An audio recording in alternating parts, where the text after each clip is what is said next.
For problem 104, we are taking a look at a graph and trying to determine the number of factors and whether they are linear and quadratic factors, and then how many real and complex roots they're going to be. So if we look at the example here is at minimum a third degree polynomial, which means it's going to have 3 roots.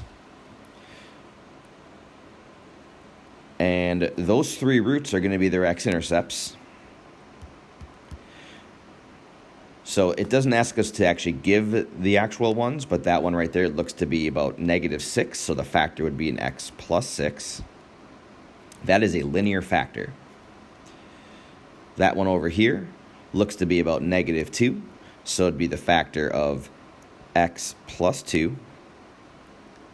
And the one right there looks to be a +2, so it'd be the linear factor of x minus 2.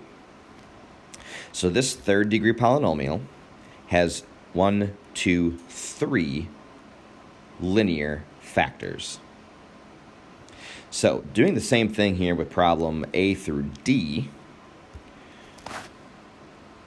third degree polynomial, I have a linear factor here.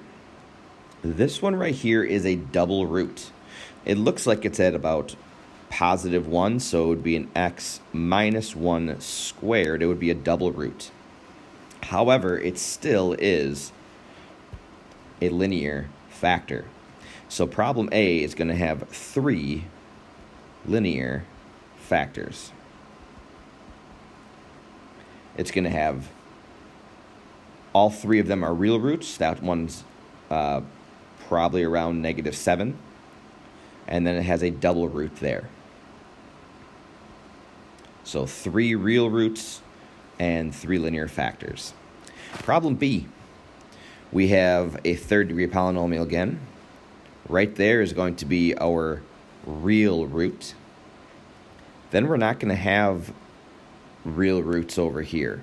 Over there, that's going to give us complex roots. So this problem, it's a third degree polynomial, so we have 1 real and 2 complex roots. The 1 real root is going to give us a linear factor,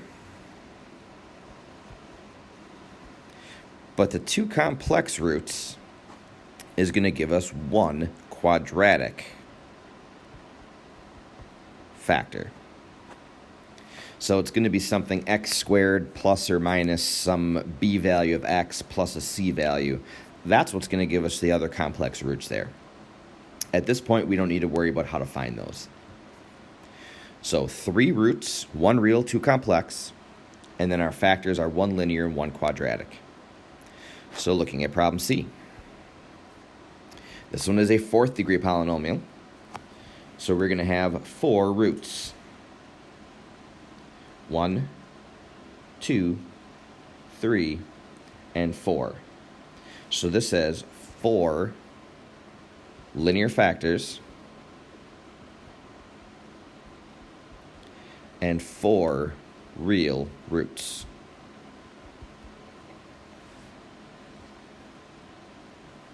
All right, problem D. Also a 4th degree polynomial. We have 2 real roots right there.